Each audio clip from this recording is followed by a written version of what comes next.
Negative-degree weather did not stop students from returning to class. A community member brings up a relevant issue to the city council. Men's basketball struggles continue. The cold is taking a toll on Iowa City, and I'll tell you how cold it's going to get in the forecast. All that and more Coming up right now on DITV.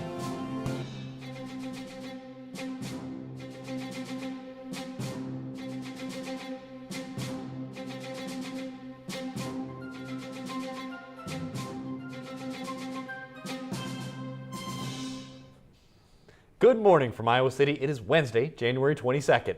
I'm Jordan Tovar. And I'm Jace Bertrand. And the third member of our team, Kayla Smith, is live inside to tell us today's weather story. Kayla, is it going to warm up out there anytime soon?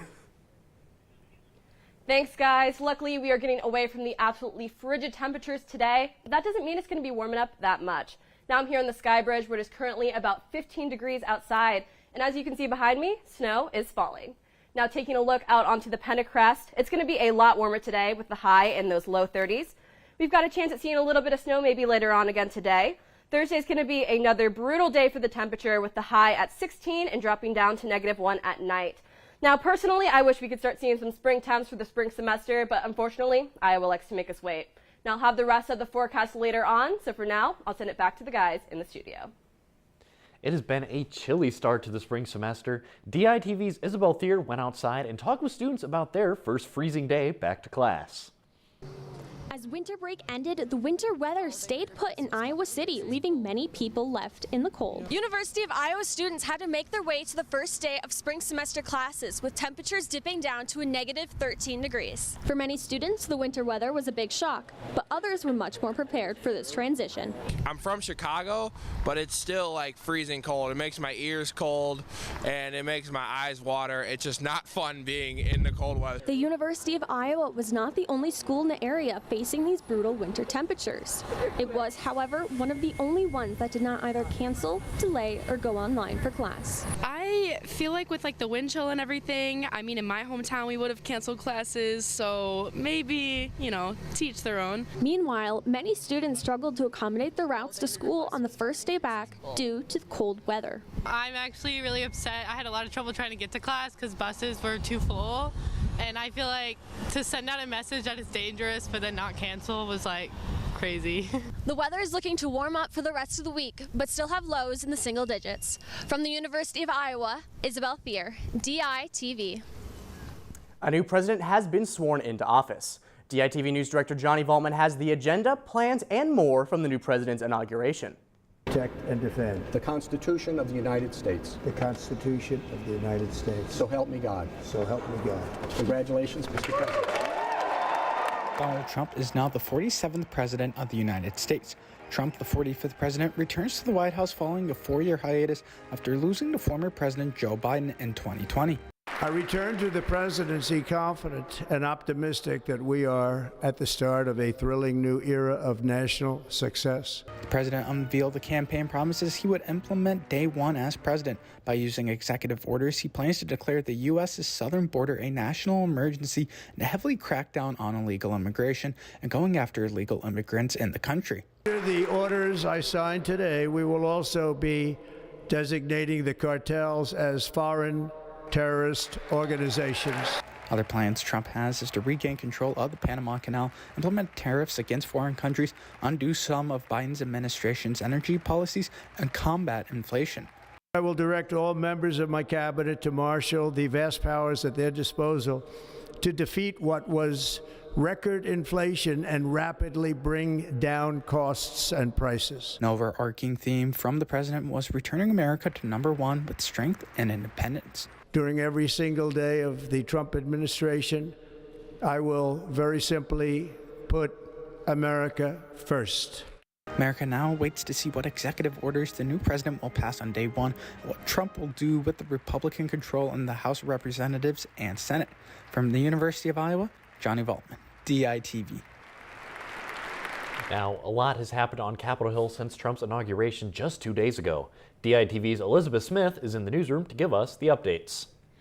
Thanks, guys, and I certainly And I certainly do have a lot to update you on. On January 20th, Donald Trump was sworn in as President of the United States, and he has already started to implement several new policy changes. President Trump has ordered several executive orders, one of which will end the birthright citizenship of babies born to mothers that are residing in America without legal documentation.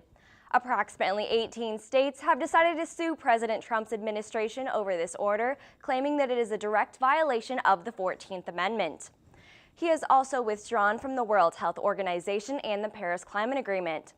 Besides enacting several executive actions, Donald Trump has also chosen to issue pardons to over 1,500 defendants who stormed the Capitol building on January 6, 2020, including 10 Americans who reside in the state of Iowa. Some of these Iowans have admitted to being some of the first people to enter the Capitol building during the violent protest. Let's check back in with Jordan and Jace in the studio. The Iowa Senate advanced 2 bills on January 21st. The first bill would get rid of police review boards in Cedar Rapids, Iowa City, Dubuque, Coralville, and University Heights. These groups evaluate complaints made about police misconduct and discipline. The goal is to make the appeal process fair for police officers who are fired, suspended, or demoted. The second bill would prohibit drivers from using their phones while operating their vehicles, with a few exceptions such as when the car comes to a complete stop or if the drivers are turning the device off. To deter citizens from distracted driving, anyone found guilty of violating this hands-free driving bill will be convicted of a simple misdemeanor. And at yesterday's city council meeting, a community member brought attention to the homeless population in Iowa City. She brought attention to the shower and bathroom cleanliness in the homeless shelters and how many of these shelters do not have adequate numbers of toilets and showers.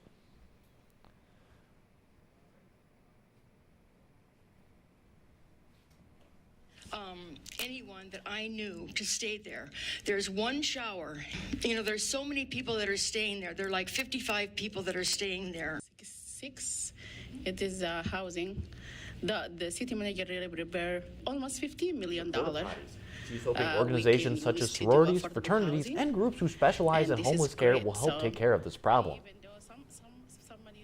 The Johnson County Board of Supervisors has approved a $500,000 plan in order to provide affordable housing for residents in Iowa City.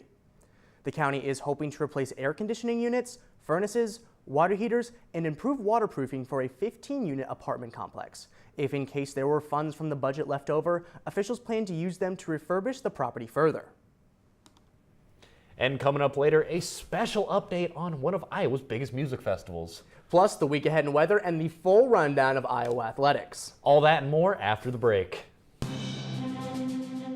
In Iowa City, history is being made every day. DITV is capturing it all. Politics, sports, and art. Local, state, and nationwide. In front of the camera, behind the scenes, DITV. DITV. DITV. DITV. DITV. DITV Sports. DITV. DITV. Is capturing history. Welcome back and thank you for tuning in on thedailyiowan.com or listening on KRUI 89.7 FM. Now let's take a look back outside with Kayla for the forecast for the week ahead. Thanks, guys. Now, thankfully, things are going to be warming up in the next week. On Friday, we're going to see the high in the mid-20s before it drops just slightly into those lower 20s.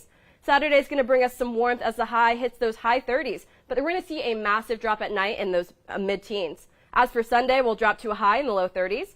Monday's going to be a little warmer again in those high 30s before it drops down to the low 20s. Now for Tuesday, it's going to be nicer in the mid-40s with some sun to give us a much-needed break from Iowa winters. Now, I am so incredibly grateful to get away from these crazy wind chills we've had this past week, but that's all I've got for the weather, so I'll go ahead and send it back to the guys in the studio. Thanks, Kayla. And you know, Jace, like Kayla said, it's been pretty cold out lately, but you know, Iowa athletics has been keeping me warm. Oh, you think you're cold? I'm from Las Vegas. It was 70 degrees yesterday. And talk about frozen. Let's talk about how the men's basketball team froze last night. But to talk about that, we're going to send it over to DITV Assistant Sports Director Colin Carruthers, who has the full rundown from last night. Yeah, thanks, guys. And you said it. They brought those freezing cold temperatures inside Carver as Iowa fell short to yet another Big Ten opponent. DITV's Tara Gillespie and Elise Scan break down their loss and the critical components they need to improve.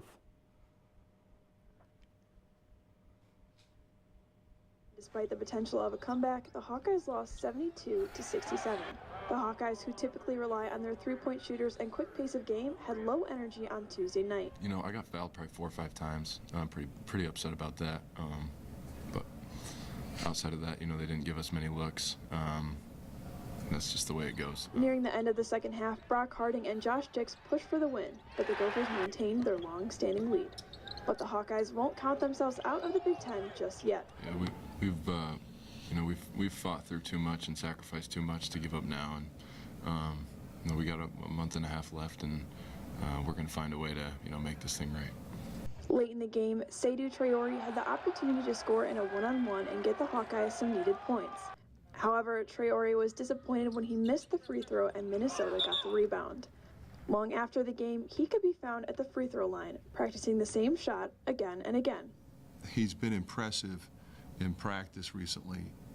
Terrific practice yesterday. So he earned, more minutes, and he produced. And he's still learning. He made some mistakes, but he was aggressive, and that's what we need him to be.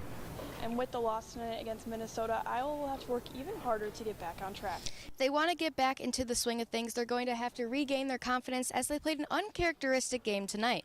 After a rough week in Los Angeles against USC and UCLA, the Hawkeyes returned to the Midwest with a fresh start in mind. However, that was challenged as soon as the ball was tipped, as the Gophers were eager to take control of the game. Iowa's struggles were immediate in the first half as they held their only lead of the game for 25 seconds and went 0 for 7 from behind the arc. We were forcing some threes there. Some things might have been different with regard to those particular shots, but I would have preferred to see a little more ball movement there like we saw at the end. Their offensive pace mostly stayed the same in the second half as Minnesota led by double digits for the majority until Iowa picked things back up and cut the Gophers' lead to only 2 points with 51 seconds remaining. Despite the last-minute comeback, Iowa could not complete the job as they missed out on crucial point opportunities and shot 21% from deep, ultimately impacting their conference ranking and their future tournament odds. Yeah, we'll get better, We shot 3 for 21 from 3. We're not going to do that every night. We just got to learn from the losses, just like we learned from the wins. Iowa will look back to get into the win column this Friday as they take on Penn State. From Carver Hawkeye Arena, Elise Gann, Tara Gillespie, DITV Sports. And even though they lost last night's game, they still gained in addition, as yesterday, the team also welcomed in-season transfer Isaiah Johnson-Arigu. The former Miami Hurricane will begin the practice with the team. However, he won't be able to play in games for the remainder of the season. Still, he enters the program having appeared in 10 games for Miami and coming out of high school last year as a 4-star recruit. Iowa women's basketball will wrap up their West Coast experience tonight as they take on Washington. The Hawkeyes are currently on a 5-game skid and won't get a break with the Huskies. Washington, who is 13-6, is coming off an 87-point win, the most points at a home conference game for the program since 2017, and they currently hold a 10-2 record at home this year. Things are not in Iowa's favor historically either, as Washington has won 5 of their 7 matchups with the Hawkeyes, Iowa's last win coming in the 1991-92 season. The game will take place at 8 p.m. Central Time on Peacock. Former Hawkeye star wrestler clinched gold in France over the weekend. Iowa alum Spencer Lee hit the mats for the first time since he won silver in the 2024 Paris Olympics. Lee dominated in the men's freestyle at the Henri Deglon Grand Prix of France with a 5-0 record, winning all by technical superiority and outscoring his opponents 50-0. There's a look at the past and future of Iowa athletics. Send it back to you guys at the desk. Certainly an exciting time for Iowa sports, Jace. An exciting time, too, for music because we have a new festival lineup.